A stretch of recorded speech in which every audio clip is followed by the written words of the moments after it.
he's on his way. He said he'd probably be here by 5. Well, I can give him a gavel at 5. Gavel out. Tell him, pry it out of your cold dead hands.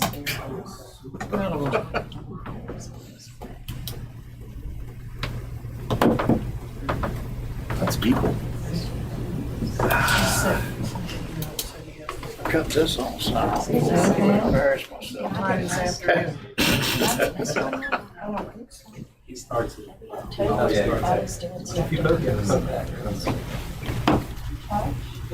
So just a per heart, really, but I'm the fight over the next. Yeah. So you spelled board Well, I wrong? see there's no extra chair. Dinner? I was gonna say, in addition. I just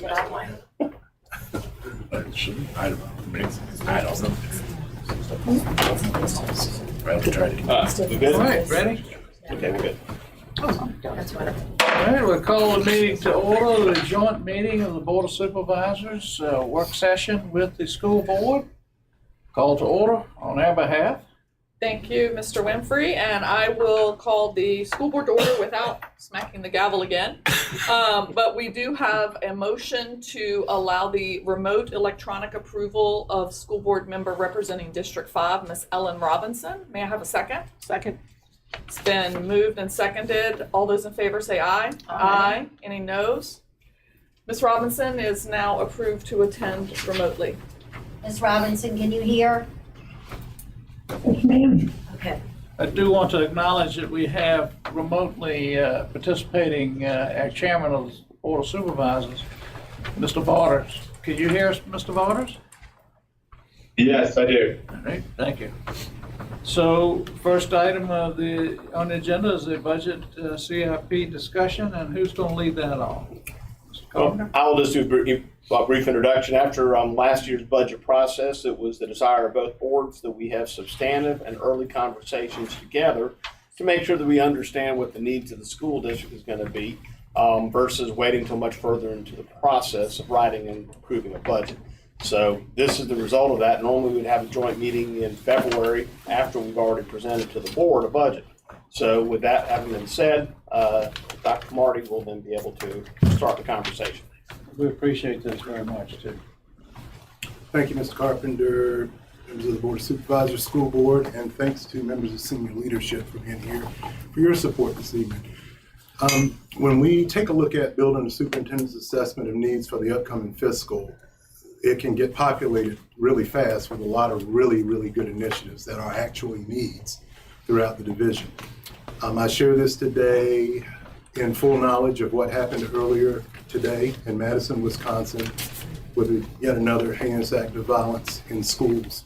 And you'll note that this particular slide does not prioritize any deterrent to that type of thing along the lines of weapons detection or anything like that. We're going to address those needs through a capital improvement plan. So this was done prior to that. I wanted to state that for our publics and for the benefit of those who are gathered here. The priorities for the upcoming fiscal are a 3% cost of living adjustment for all staff members, 3 interventionists, 1 per elementary school. I'll offer justifications of each in just a minute.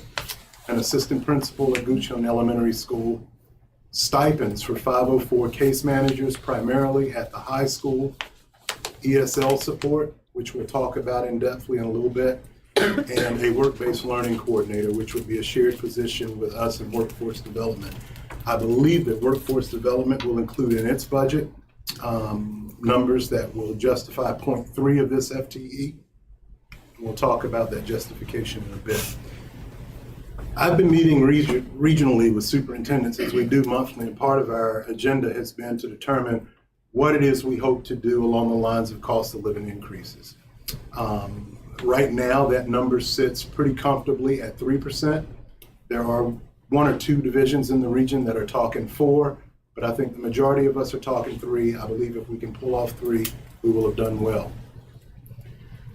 As a justification, I just want to show you these data again. These are the same numbers that I presented in our fall town halls.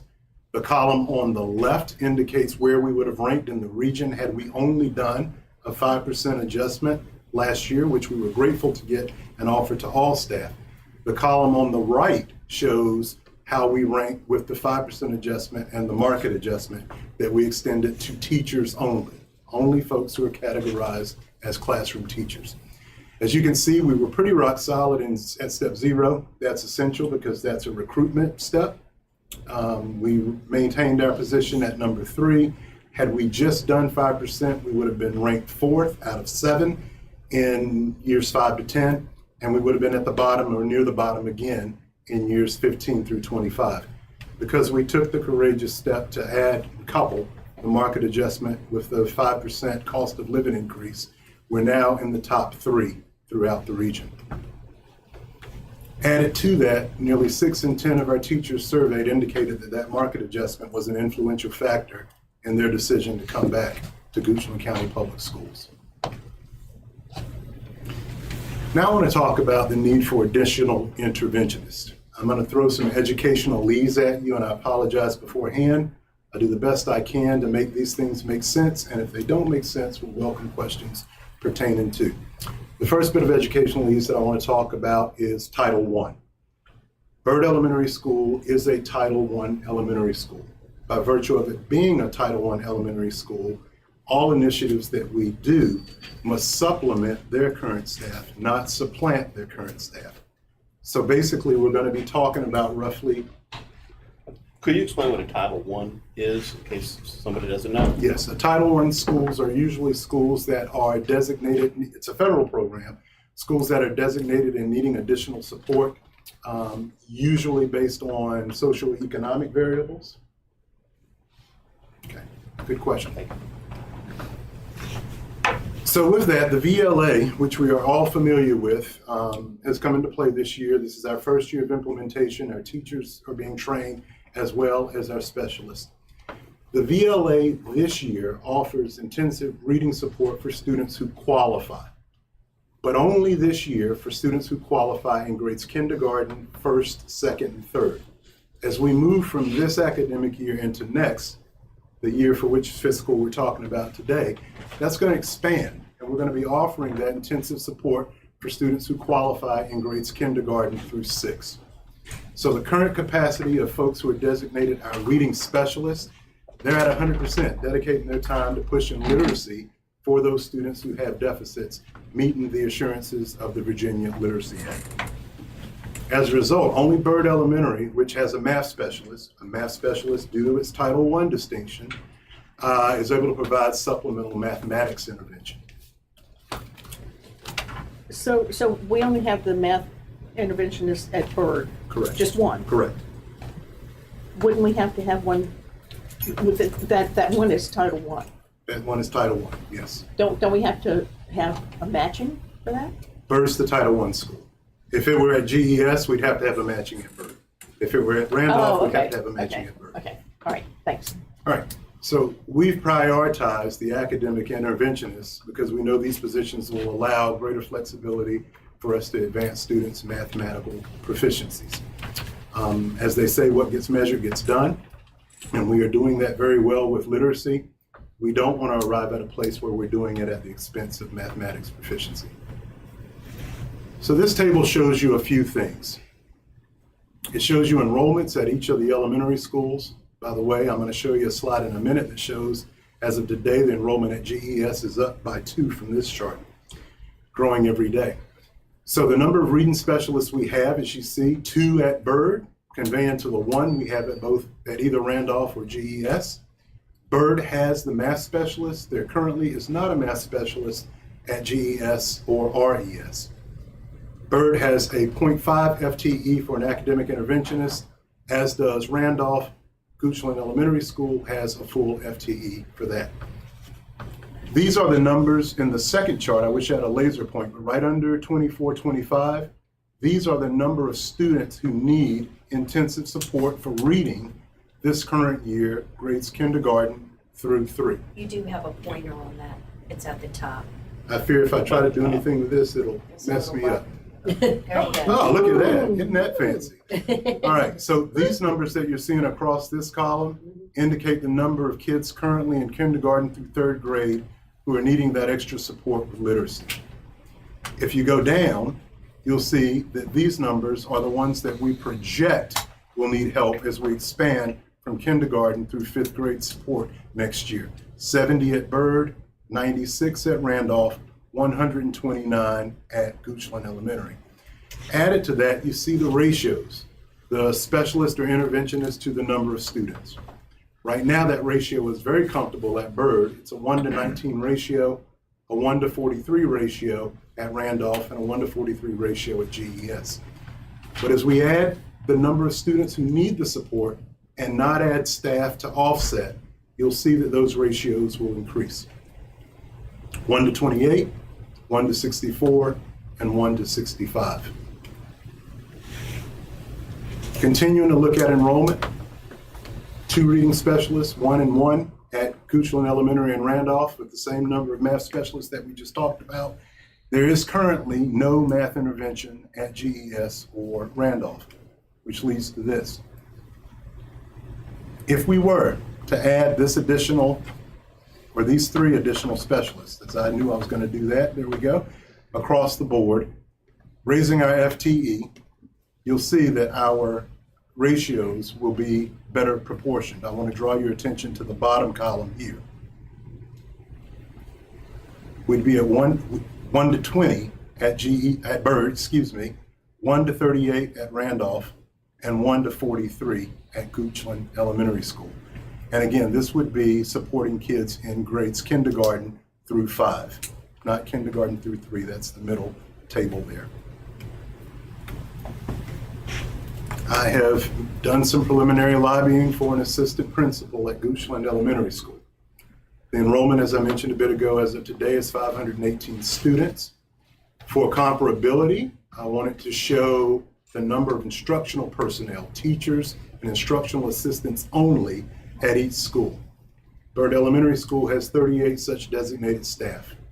Goochland Elementary has 53, Randolph 39. This is where it gets amazing. Goochland Middle School has 53, which is the same number as Goochland Elementary with an AP. Goochland High School has 58, which is 5 more than Goochland Elementary School with 2 APs. Some of you may be wondering, how can the high school get along with that comparable number of staff members as an elementary school, and yet the high school have greater enrollment? Keep in mind, high school teachers touch a greater number of students every day. They teach multiple sections. Typically in the elementary schools, your class is your class until they go to Encore, and then they come back and they're your class again. I don't say this in jest, and I hope that it will resonate. There are several key functions of contemporary school leadership that were very different from when we were in schools. When we were in schools, if your principal was highly visible, a figure of discipline and reinforcement, issued out the keys, assigned the classrooms, did the master scheduling, made sure the lunches were hot and the buses were on time, it was a great day at work for that principal. Nowadays, principals take on those responsibilities, as they rightfully should, in addition to some other things that are evolving in school leadership. One is instructional leadership. We rely on our principals, and rightfully so, to coach and develop and offer feedback to our classroom teachers. In fact, I would argue today that that is their most important function, considering that now, more than ever in our history, teachers are entering the field with alternative licensure. So they come in, they might not have had their lifelong ambition to be a teacher. Here we are, they're teaching. Somebody's got to coach them on how to polish that craft. We task them to maintain healthy school climates, where there's a press for academics, where teachers feel that the time that they spend with kids every day matters, and where there's trust. They're human resource leadership management. They manage their personnel, they do all the observation and evaluation. And in the high school, that work is divided up among 3 people for those 58 staff members. This year, Tina McKay will observe and evaluate all 53 of her staff members, as will the principals at Byrd and Randolph Elementary. I wish we could place an assistant principal at all 3 sites. I understand the advocacy here is for Goochland Elementary. And then all of that leads to student outcomes, which are favorable in our county and have been for a decade and a half. 504 case manager stipends. I want to give you a little bit of background and differentiate between students who are served under IDEA with IEPs and students who are served under Section 504. Students who are served under Section 504 usually have some type of medical condition that could prohibit their learning. Their cases need to be managed. I'm not going to say that the management of the cases are as labor intensive as the management of IEPs, but they do need case management. And I'm going to show you some numbers that are going to illustrate the growth of the students with 504, particularly at the high school. So at GHS, we've seen a drastic increase in the number of students with these 504 plans. And it's raised average caseloads of special education teachers who are now managing IEPs and 504s from 15 students per case to over 24 students per case. It's been relayed to me that when we're hiring special education teachers, which are difficult to staff, one of the first things that they want to know is how big are the caseloads.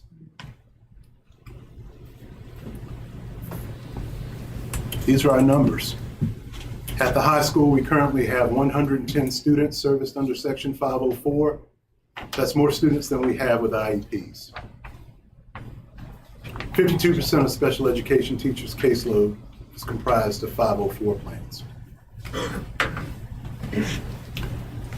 I want to talk about the 504s before I transition to our students who are non-English speakers, non-native English speakers.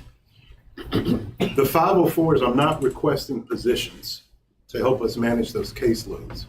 I'm requesting dollars to offer stipends to existing staff to take on that as an additional responsibility to be performed in non-teaching times. So times that they're not actively engaging students, they would manage X number of 504s for a stipend of whatever's fair market. SOQs for English speakers of other languages, or ESOL students, should be 1 staff to every 20 level 1 students. Our current ratio is 1 staff member to every 26. The minimum FTEs needed to be 1.3. I want to walk you through this because I'm proposing that we increase our current FTE by 0.75 and add an additional FTE to offer support to these students, and I'll offer the justification as to why. Our numbers recently have grown and may continue to grow. We had an increase of 20 students this school year alone who speak English as a second language. The new performance framework is intended to create high expectations for every student and set a progress in English language proficiency at 10% of a school's overall mastery score.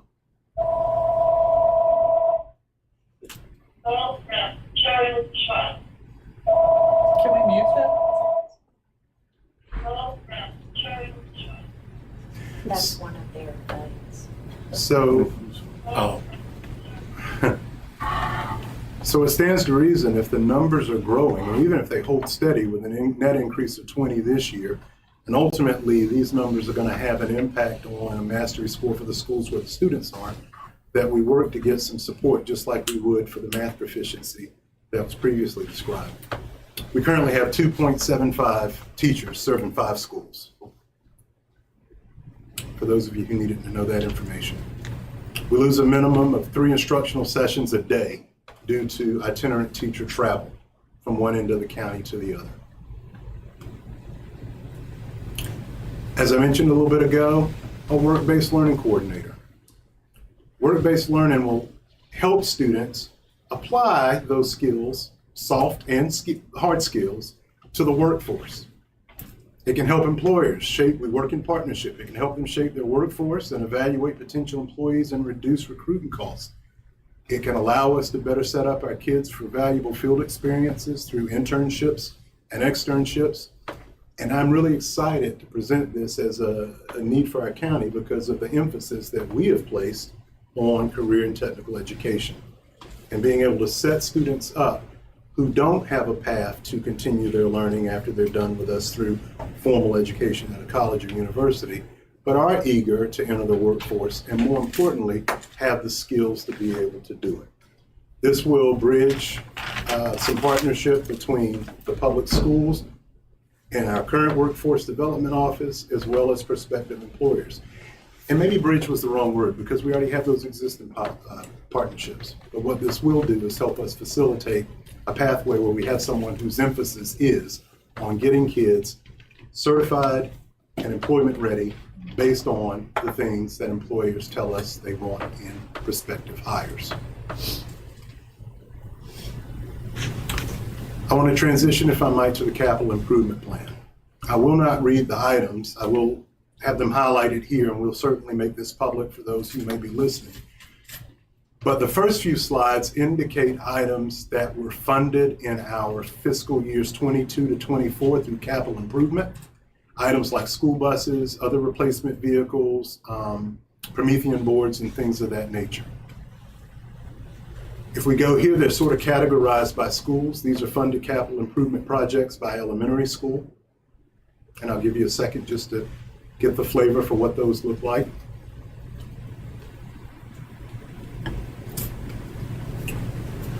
I do want to bring to your attention about a few items on this particular list for the secondary complex.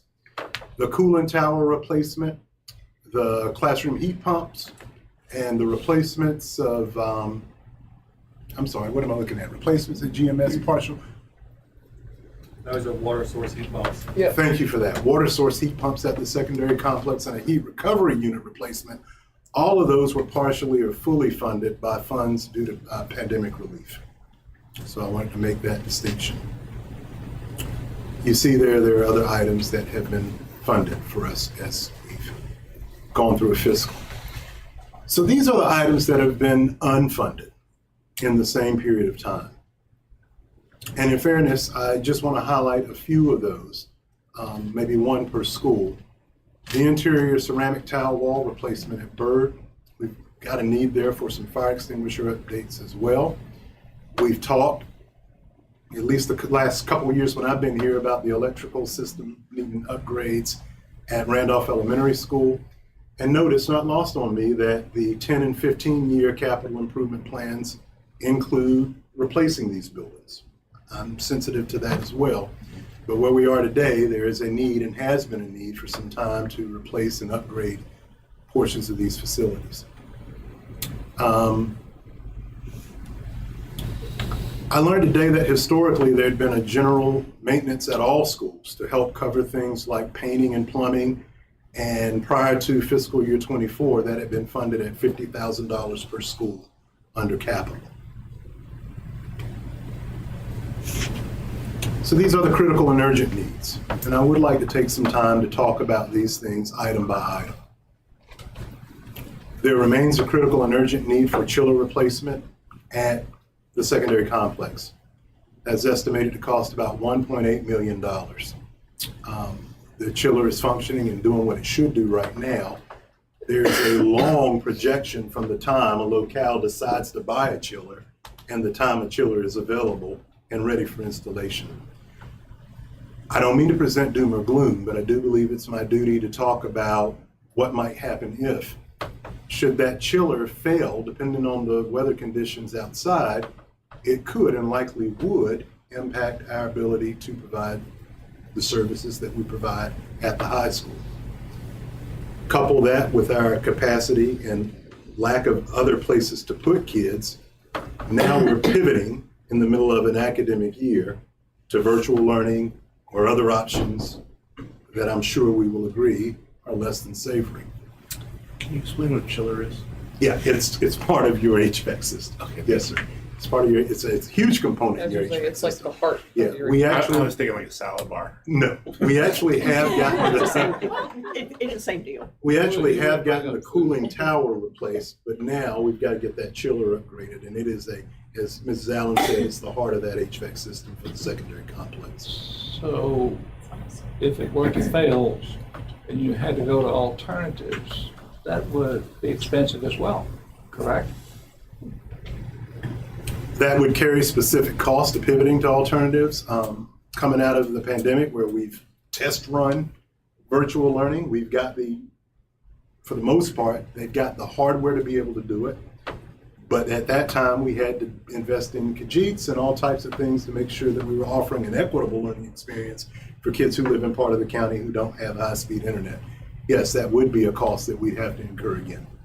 Are all these items currently not on the CIP, or are these for upcoming years that were already identified? We're just refreshing. Yes. Okay. These were items that have appeared in previous CIPs, but they've been punted for various reasons. Okay. Thank you. The student parking lot could use a seal at the amount of $70,000. To be fair, nobody's going to pass out if that doesn't happen.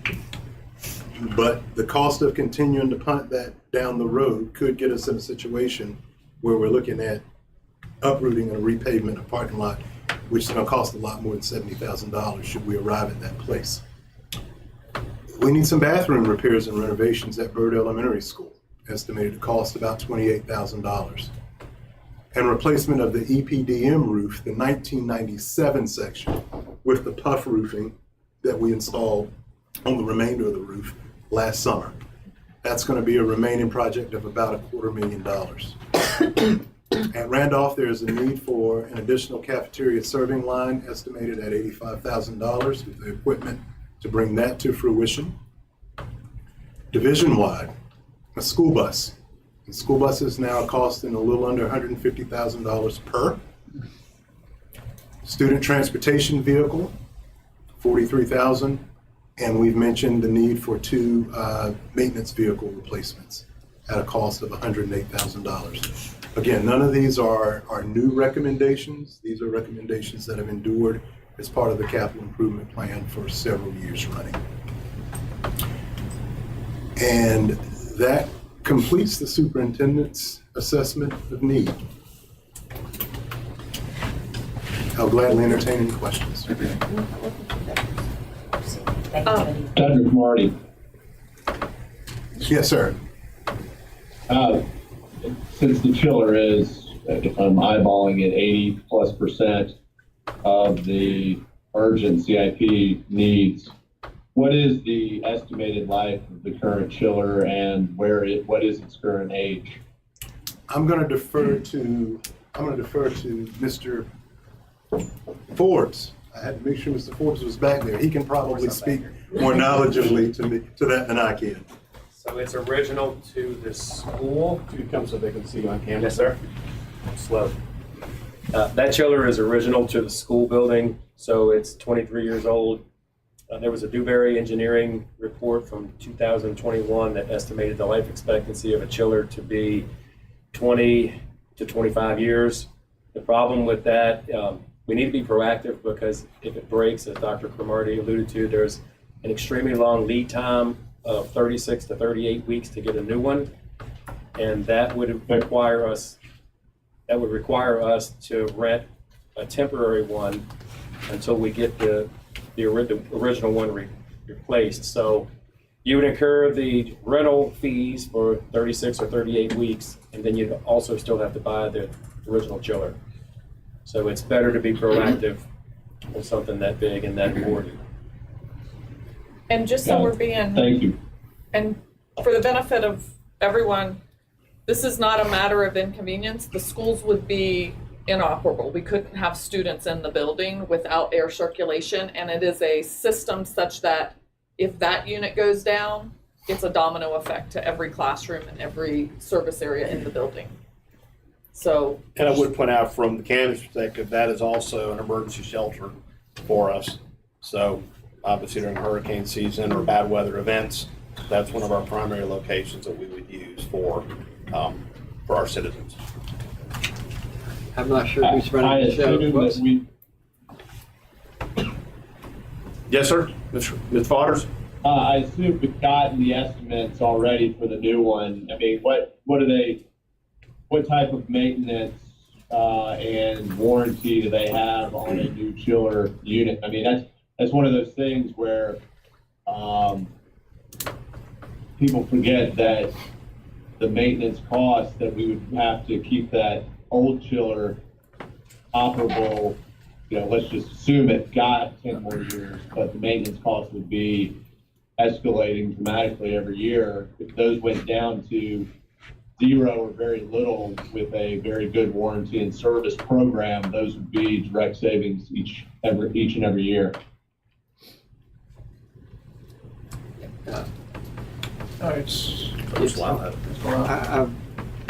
I'm not going to focus overly on the chiller. It's been on the CIP, so I'm assuming that it was an internal decision as to what came first. And so this has been deferred once or twice. Am I guessing that correctly? It's a part of when we were working to get the new elementary school across the finish line. Okay. That was one of the decisions that was made. All right. Recognizing I am a dinosaur, I'm a boomer. Do the windows open in the school? Is it hermetically sealed where you can't open windows? I don't know. I'm asking. Do not I don't open in believe the they school can. for security reasons. They don't make schools. For whatever reason. Yeah, for I mean, security reasons, the because windows in the school. I went to a school without air conditioning, and that may be why I didn't learn so good. But I'm just curious. I mean, what are alternatives? And I'm not disputing the need for capital improvements. We're here to ask questions, and that's what I'm doing. The thing that gave me some significant pause is the safety, the fire. I mean, smoke detectors. I mean, Chief Ferguson keeps saying he'll come put them in for free. I'm sure he's talking residential, not industrial, but that gives me a concern that that's been deferred. I would hope that not only the fire extinguishers, but the smoke detectors would be like yesterday, that we not defer those type of scenarios, because that's safety. And I'm not aware that we've deferred those. Oh, okay. Those are just All right. coming up as a current critical need, not necessarily a deferred need. And I guess I'm just opining. If I had to choose between a chiller and fire detection, I would go with fire detection first and then the chiller second. That's just me, because it's safety. And the chiller we would figure it out. I have seen this team in action, and I know you improvise, adapt, and overcome, just like the Marines. Somebody wants to educate me here. Yeah, I just wanted to clarify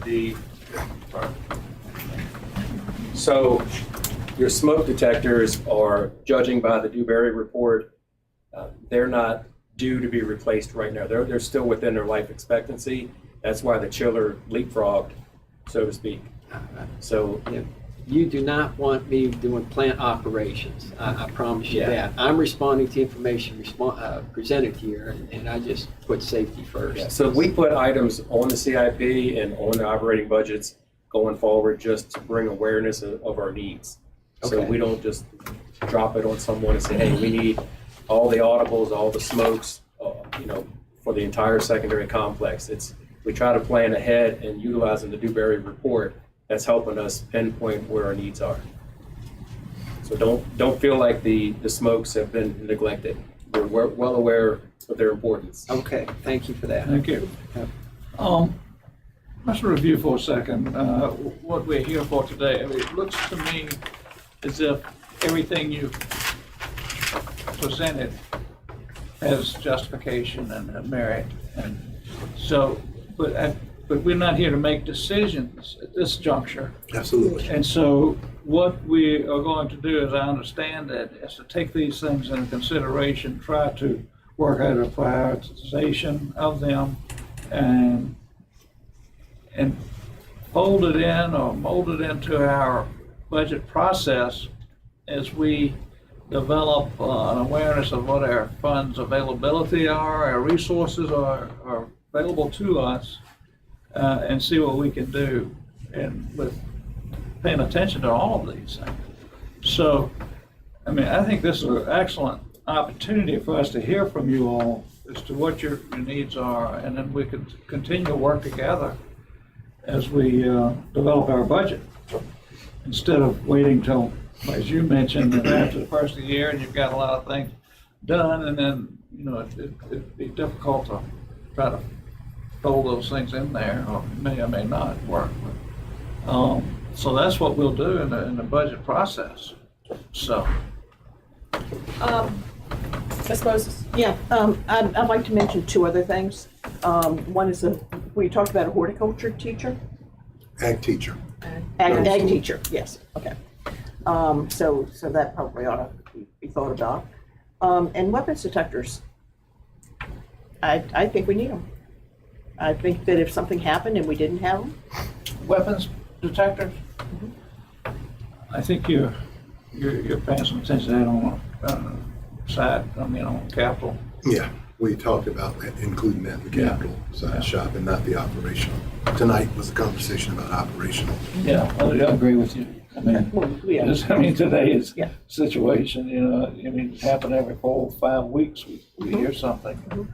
But just don't Yeah. forget, don't forget about it. I would just point out again that as we look at that, we have to take into consideration the whole implication that would have. So adding weapons detections would also require people to run them, who are certified and trained, and whether that would be school personnel, sheriff's personnel, private personnel. So that needs to be considered as part of it, the implication, the impact that has. So just kind of put that out there. It's not just a matter of buying a metal detector and if No. it gets buzzed, then someone comes out and checks on it. No, No. we toured and had a great presentation with our neighbors in Louisa, and are going to learn from their best practices, and I think can come back in January with a more robust recommendation.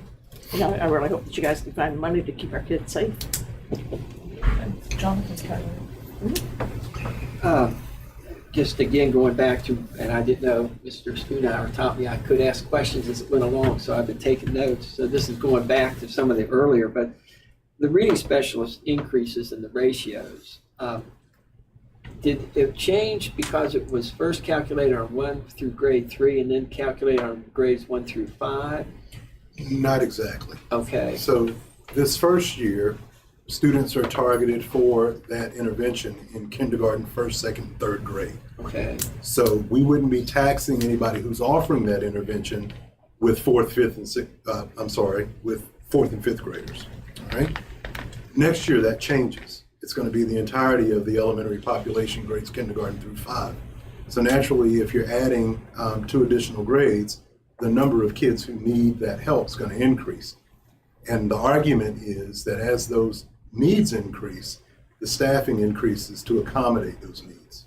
Yeah, it's, and reading comprehension is where I start in most funding conversations, because if the student can't read, I think all the other elements just dissipate. They don't connect.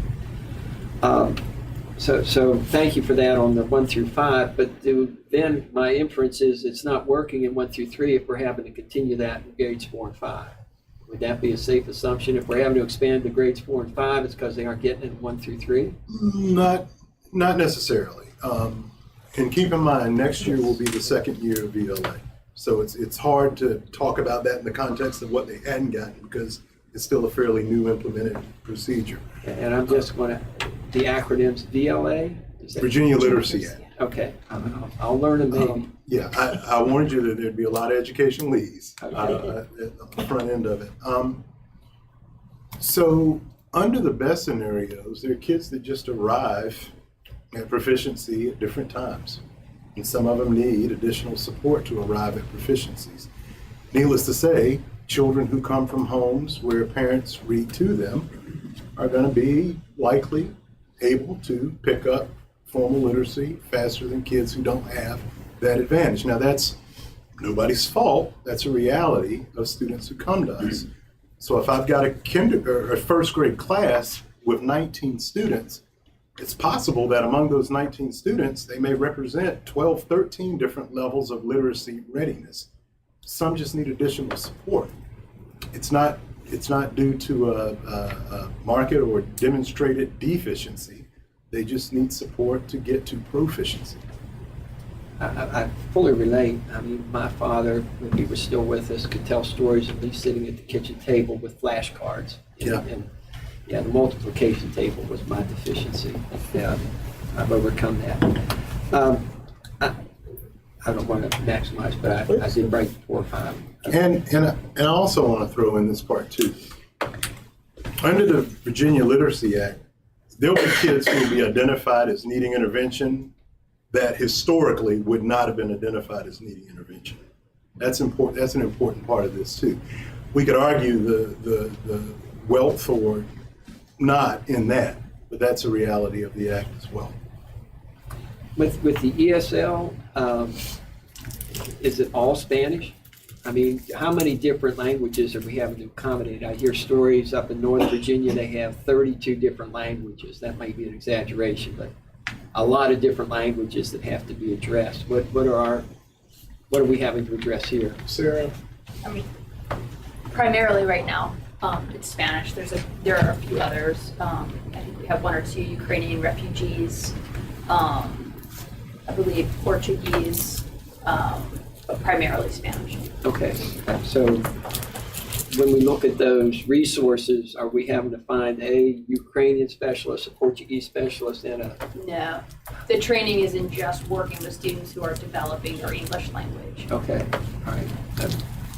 Thank you. Yeah, absolutely. And the 504 and the IEPs are not optional. Those are required deliverables by the school. Is that correct? That is correct. Okay, so as those go up, we got to do it. We've got to manage the number of kids who come to us with these plans, and just like we've got to offer adherence to the plans. And that is a state requirement or That's a something? federal requirement. Sir, again, Federal requirement. and they're not funding that, are they? Not in a meaningful. I'm hearing no. Let's say no. Okay. Well, you all have heard my song and dance about our local composite index before and how that translates and determines the proportion of the money we get The from each less fund. money. Right. It's that inverse of what. And work-based Doing good. learning versus CTE, I mean, they're hand in glove, but not. I mean, does Mr. Watson get to manage the work-based learning, or is he just focusing on CTE? I'm sorry. Well, the work-based learning, which is soft skills, is what we call it in the business world, is how do you greet a customer, how do you look somebody in the eye, how do you shake hands, how do you say thank you for your business, all those type of things. That's the work-based learning versus CTE, which is how do you change the oil and diesel, I guess, or how do you weld, or how intertwined are those two? They're very intertwined, but work-based learning is not limited to just CTE students. It impacts all students in grades 9 through 12 and any one of the 12 work-based learning opportunities, from a simple job shadow up to a registered apprenticeship. But also, work-based learning can go down to career awareness, down to the middle schools and down to elementary schools also. Okay, the classroom is a wonderful environment, but it's not the real world. So anything that introduces real world to the classroom. We have CTE students who are going into apprenticeships and job shadows and internships, as well as we have non-CTE students participating in some of the work-based learning opportunities. Can I, Mr. Long, I'm can done. I add to what you just, Yes, your sir. subject you were just talking about? Because when you all, one of the positions you mentioned, Dr. Cromartie, is a coordinator or workforce placement coordinator? Work-based learning. All right, but that coordinator, and by the way, let me just say, I'm a proponent, supporter of CTE. I I'm know proud of what we are doing here. We stand tall among other schools and throughout the Commonwealth. Yes, we do, and we should all be proud of that. But what flashed across my mind when you mentioned that is that with that position, it may be an influencer to encourage, to find out what the workforce is here in the county and to encourage our people to stay here after graduation rather than go elsewhere. And I think that's I don't know how you would ever measure that. I mean, you could possibly gradually measure it, but that could be very important to us. It could also be a conduit to attracting business to the county. Exactly, yes. There are a lot of benefits. That was one of our drivers in seeking partnership with the county to share the position. Thank you, Mr. Lau, for me to add on to that. Oh, it's your meeting, Mr. Chairman. Mr. Chairman. Yes. So thank you very much for this. I think this is the fact that we're doing this, I think, is a bold, huge move to kind of keep us on track so that we don't have repeats of last year, where I think my assessment was that we just really didn't understand each other's positions. So I hope, Mr. Carpenter, you can kind of share where some of the counties call them, here's where we're doing well, here's where we're concerned, here's where we're, and I'll try to, I won't editorialize on what I saw, I'll try not to at least, but I did have a couple questions.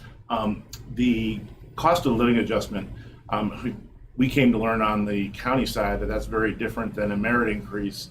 So is the cost of living adjustment the only increase that the staff and teachers will receive this year, or do they get their normal steps and this is on top of that, on top of merit? So we do have a pay scale where teachers would advance in on the scale. So folks who are on step 17 now would progress to step 18, and their 3% would be based on that number. Okay. So Am I correct in that? The step would represent the COLA. The Yes, so COLA. the 3% would be the only increase That's that we're right. proposing at this time. But Okay, so I heard two different things. Well, no, Yeah. you heard two different things. What I meant was that. I didn't Okay. say it the right way, but that's what I meant. if a teacher is on step 10, their step to 11 would equal the 3%. The 3%. So we would modify our steps so The that. steps will have the 3% increase already embedded in them, meaning if you were going to a $50,000 a year step, now you're gonna go to here we go, gotta do some Whatever hard math, 3% is. $51,500 a year step. Okay, so the step just got 3% bigger. Okay, great. And then the second question, and so when we sat down with our county administrator, we said, the budget is the same as it was last year. So what I didn't see in this is this a balanced budget? What does that mean from from our mandate to our side, which is, hey, it's the same amount as it was last year, and it's up to y'all how you shuffle it around. What does that equal this? So that would require, and we'll grow into that. We're very early in the budget process. The last few weeks we spent talking with budget managers to assess needs. But that would require a couple procedures. One, it would require us to go and look at some strategic abandonment initiatives, which we ultimately are going to do anyway. And then two, if not funded as presented tonight, and we're given level or flat funding, then we've got to go back and make some really difficult decisions. These things tonight. Can I ask, that's what we had communicated, the expectations? Was that communicated to you? Yes, it was. Okay, great, perfect. Yes. All right, so just want to make sure we're all on the same page. Right, it is, but I understand. My job is to offer an assessment of need. Sure. Whether those needs are funded or not, it's my duty to do what I've done here tonight. So having said all of that, we would have to make some really tough decisions and go back and reprioritize, faced with the certainty that the funding is what it is. Fair enough. Good grammars. Mr. Carpenter, is there anything you could share about sort of what we're looking like projection-wise for the county? I know, from my perspective, we funded some CIP stuff, but first time that our revenues did not come in as anticipated last year. So I'm not sure if you could speak to sort of the economic climate that we see ourselves. Sure. I mean, where we are right now, and we always start taking a very conservative viewpoint of a budget. And so the guidance that I've received, that staff has received, is that we start with a zero-based budget, except those items that are beyond our control that have to go up. Either they're contractually obligated or some aspect like that is just built into the budget, and so it goes up. Right now, it is not looking to be a very robust year in the terms of having large excess quantities of revenue that we'll be able to allocate. There are going to be some very tough decisions made on our side as well, as we have departments that are communicating their needs as they see it, and the reality is it doesn't come close to adding up. So my initial budget will have no pay raise for employees, and it'll be a very basic budget that just shows that in. And then we see what's available at that point of time. And then those conversations happen if there is the ability to have any changes to the operational to grow it from last year's or from the budget that we would start with. Then we'll make those decisions based on input from the board.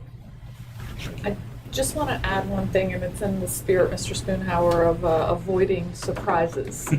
One of the things that may be unique to schools is we wait on the governor's budget, and as you all know, if the governor says, oh, I'm mandating a 5% pay increase, you guys know we've been here before. So I want to let you know that that is outside of our ability to control, so unfunded mandates, and we hopefully will be getting a preview of his budget later this week. Yes. Supposed to It's supposed be to. announced on Wednesday. Yes, ma'am. So just a little bit of grace as we wait and see how that is comes through the General Assembly. And again, we're early in the aspect of normally we would be having this many weeks down the road before we'd be talking to both boards together. So, and I'm sure Dr. Marty and I have been talking for quite a while now on budget. So I don't think there's any miscommunication from what I'm hearing from him for what his needs are. They're very consistent when I went to the school board meeting, and these are all essentially the same concerns that you shared those weeks back that you were going to prioritize. So I've been hearing that, and I'm aware of that, and certainly the needs of the school district. And again, they're all needs. I don't need to beat the line. I mean, we all understand they're all critical needs and hard decisions. I mean just that, hard decision. And so there are things that will not be funded that someone whose ox will be gored. That's just the reality of building a budget. So, talking about the state, I just recently heard that the governor announced that there's a significant surplus. So, I don't have a complete understanding of what that means, if any of that would trickle down to us, or was that a return to the taxpayers, or what does all that mean? Do we have any hope of getting Today, increased relief? today in the news, it was talking about no tax on tips. So it would be, part of it would be most likely passed towards that. So that was. Yeah, I did hear that. Yeah, so that was a big thing today. There is a movement afoot that is trying to force, I'll use the word force, communities to have tax rates equal to generate what the state says we should be generating in revenue based on our ability to pay. And by their formulas, we do not generate as much as they feel we should be generating, which that carries out in the General Assembly could have the impact of either reducing the money we get or forcing us to raise more revenue in order to continue in. So Why don't we get the revenue we should?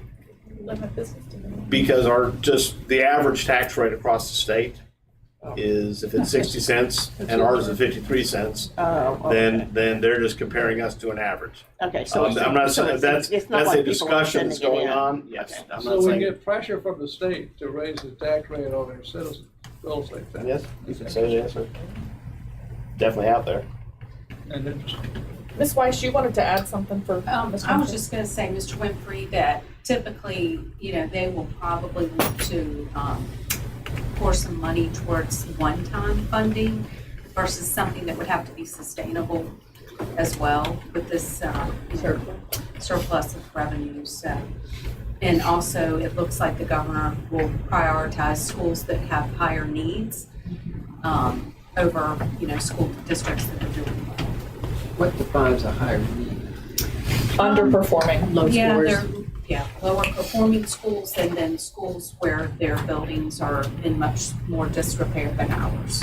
And also schools in locales with a lower ability to pay. Right. Schools in places that have a lower local composite index. Well, like Ms. Moses, Dr. Marty, Yes, sir. I wanted to ask you, this budget, we've talked about it a little bit, but we're seeing a lot of impressive returns on our CTE program, and we get that data back almost immediately. There's a nice, visibility of return on investment versus a student who might do 4 years of college, might do some graduate programming. We're seeing a lot of kids leave college and still have, fairly low-level jobs initially. This budget, none of your slides seem to talk to expansion of CTE resources. And I am getting a fair number of questions from constituents on that. Thank you. I I believe that I've advocated career and technical education since I hit the door. That has been something that's certainly been important to me as a career educator, especially here when it's almost ready-made to succeed. We've got, for a school division our size, for us to have the depth and the number of offerings that we have is nothing less than impressive. Mr. Watson and I are going to be joining a call with superintendents from Powhatan and Cumberland sometime in the near future, where we're going to have some conversations, initial conversations on a regional program where we might be able to offer some of the things that we can't here or used to offer but now aren't able to because there's so few people with the endorsement to teach those courses. But as long as I'm here, I'm going to continue to advocate for our career and technical education programs. Dr. Cromartie, and I had a nice drive back from Central where I thought this meeting was, so I apologize for not being here for the first 5 minutes.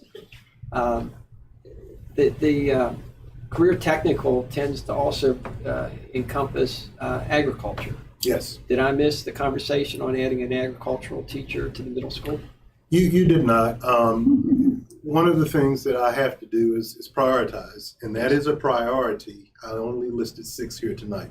Now, I could have listed 10 or 12 or 15 or 20, but I only listed the top 6.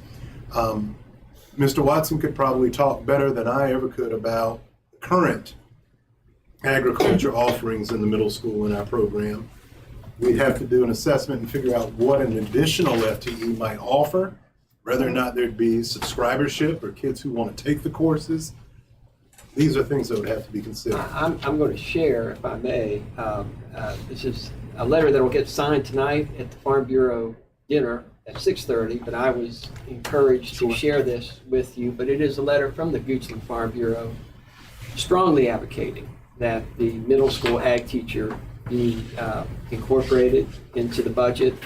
And it plays on some of the same themes as CTE, and that agriculture is an industry. It's not a hobby, and it is something that does feed us all, and it has a lot of tendrils that touch a lot. You talk to a farmer, he or she is probably going to be able to fix a tractor maybe better than some of the CTE students, but you know, the position is, even though we're a dynamically changing community and county, our agricultural roots do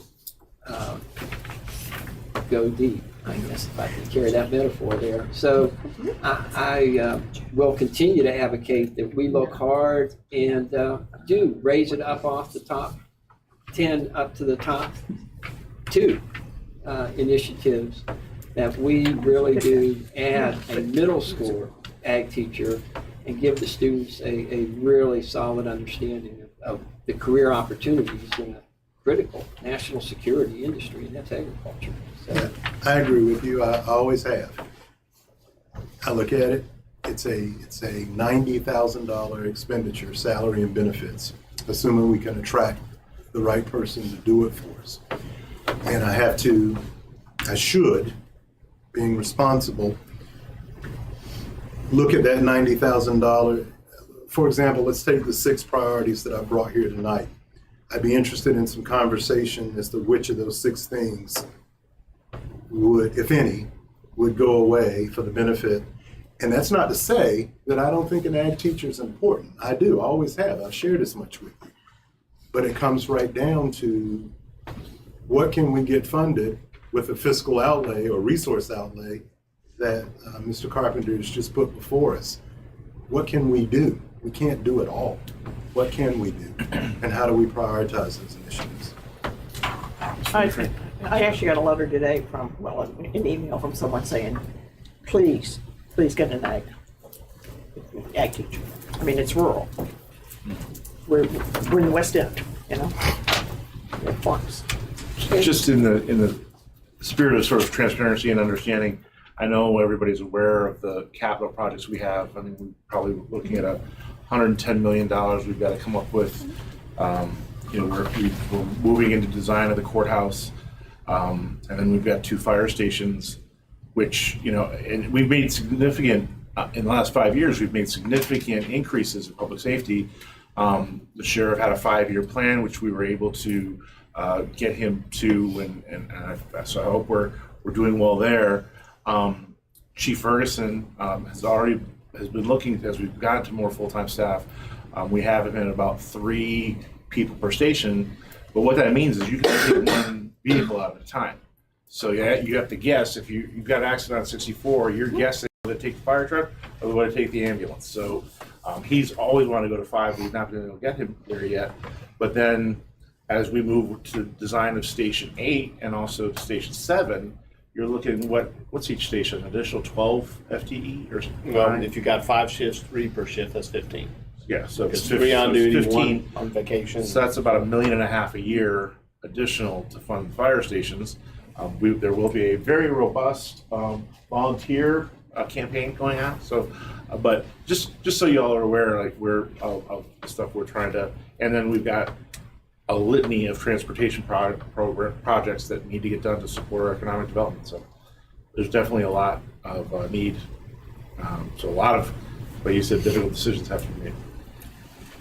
Well, I was going to say a moment ago, I agree with the safety.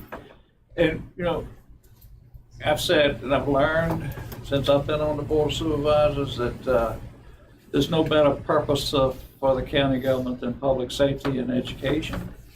And, we do support both of those. But included in the public safety is the safety of our students. And, you and I have talked about that, Dr. Cromartie. So that's public safety as well. So don't forget So we can that. put the weapons detection under Sheriff Creasy's budget. Got it. I'll let you have that one. Okay, I'll let him know. Please.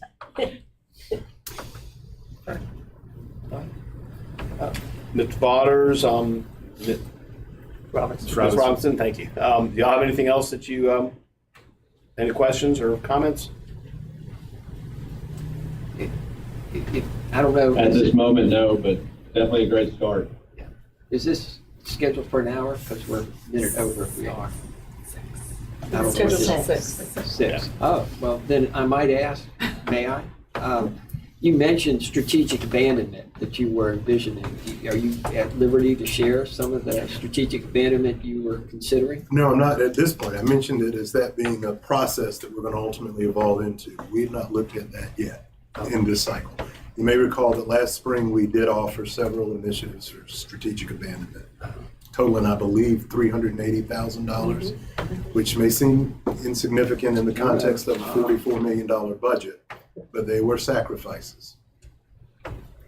Can you refresh my memory what those were? I will find the presentation and send them to you. I can't itemize them in my brain right now. All right. Software subscriptions Yeah. was one area where Yeah. we saved a little cash.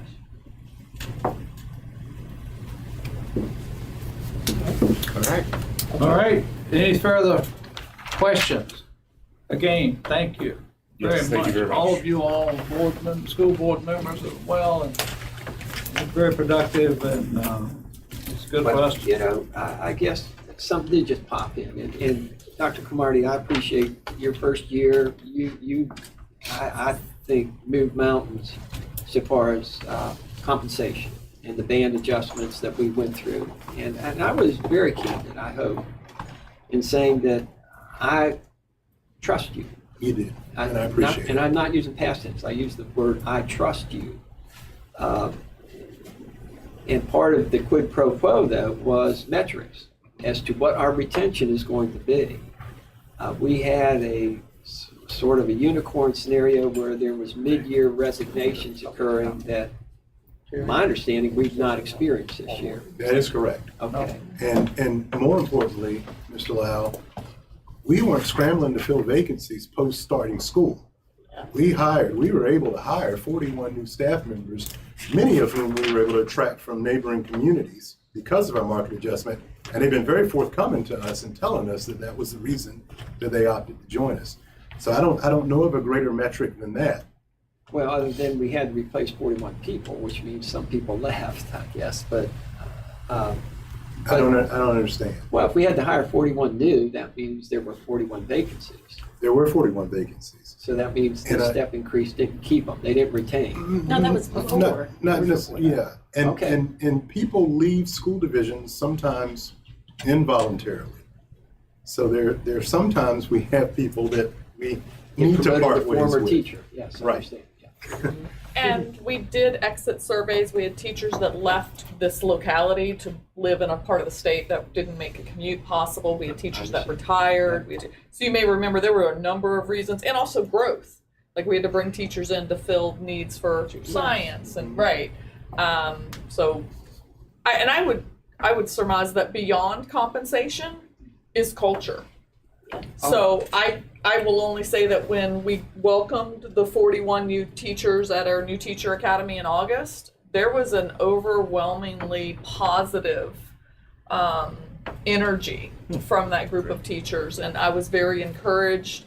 I will just share, like when we told them, hey, we're one of the school divisions that's bell-to-bell cell phone free. I literally got a round of applause from these 41 new teachers. So the things that the board is trying to do to create in support of the community's expectations to create a school environment. And also, yes, sir. and also, Mr. Allen, people retired as well. Mhm. Keep in mind, when we were talking during the budget cycle about the number of people who had left us, those were mid-year, actually at that point in time, and I believe it was 12, which to me gave great pause, because that was to me a significant number of people compared to the number of people who had left us at the same point in previous years. But when you have to replace 41 staff members, it's not just folks who've left because they hate our guts or feel underpaid. It's any number of other reasons, retirements, people whom we've had to say thank you, but we've seen enough. Leaving the profession. Yeah. People who leave Well the aware of that, profession too. entirely. I actually found some notes, because I've been kicking around for a while, from 2012, where this very discussion on compensation and nutrition rate, which was tracking close to both the others. But where I was eventually going to get to, and will now, is that as we look at renewal contracts, my hope is that we will find that the band adjustment really does create, I don't know what a typical retention rate would be, but I hope it would be typical +5. So That we would, I will say this to that, yes, sir. and this isn't a pitch, it's fact. To do that, we have to make sure that we stay within the market for cost of living increases. If we don't do 3% and our neighbors do 3%, then we fall behind. And ultimately, we'll find, and maybe in very short order, ourselves in the same position we were in before we did the market adjustment. That's why last spring I was careful in my conversations about understanding that this creates a new baseline. We rescaled our salaries, and in that rescaling created a new baseline for teacher compensation. I got out very early. I initiated the conversation in the region. The rest of them were like, wow, we're not even there yet. But I said, we're moving fast. I need an idea. I need a commitment. Now, if somebody jumps out there and does 6%, then I'll box that person. That's a conversation that person and I have to have. Yeah. But the general consensus among the 10 of us who make up Region 1 was that, 12 of us that make up Region 1, was that we were going to work to secure at least an average of 3% cost of living increase for our staff. And if we do that, we maintain the momentum that we fought over to get for our folks last spring. I've said more than once, it's not the building, it's the teacher in this classroom that really drives education. At the end of the day, it is the most significant driver. Yes, it is. And I make no mistake about mentioning that. And my sense is that you all have a good morale and a good positive workforce environment. And, salary is just a part of it, but it's not all. I mean, it's a good environment to work within. Yes, sir. I will brag Keep up on, the good work on that. I will brag on the 5th District School Board member. She has I went willingly into classrooms and have read to some of the students, and it is You impressive. seem to thoroughly enjoy it. We have pictures. They're on the cover of the Gazette. Yeah, well, I didn't pay off the photographer enough, I suppose. But the point, I guess, is that I would encourage my other board members to take a whack at that too, because we walked the halls afterwards at Randolph. And just the atmosphere, we had an engaging conversation with the cafeteria staff. One of the folks has been there pushing 40 years now. I did not bring my notebook, so I can't call her name, but it is it is the people. And I think there's charm to Randolph and Byrd, but it really is the folks that are in there. So my hope is that this band adjustment does bear the fruit of retention, that we are retaining those folks that really are the cornerstone and the catalyst for education. Thank you, Mr. Long. Is it anything else for the good of the cause? Well, I'm here, Mr. Bonner. Yeah, Mr. Waters?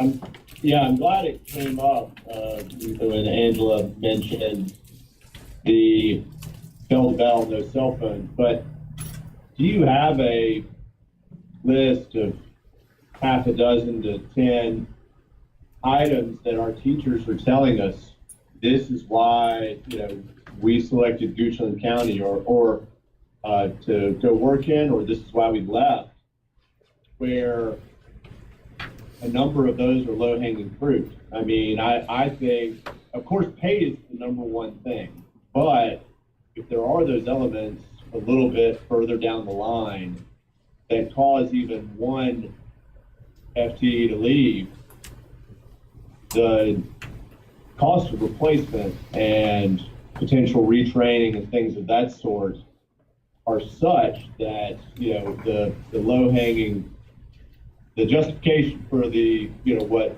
might only be a nominal expense are more than enough. In many ways, they might be an insurance policy in years we don't lose somebody specifically for that reason. But if they do stop somebody from leaving or multiple people from leaving, they are expenses worth their weight in gold. So didn't know if you had a Yes, sir. working list of the items. And Mr. Waters, while you were asking the question, I made eye contact with Demetra Harris, who heads up our HR, and she shared with me that she can get you those data. That'd be great. Thank you very much. Thank you, Mr. Waters. Anything else for the good of the cause? Meeting adjourned. You had something? Great. Oh.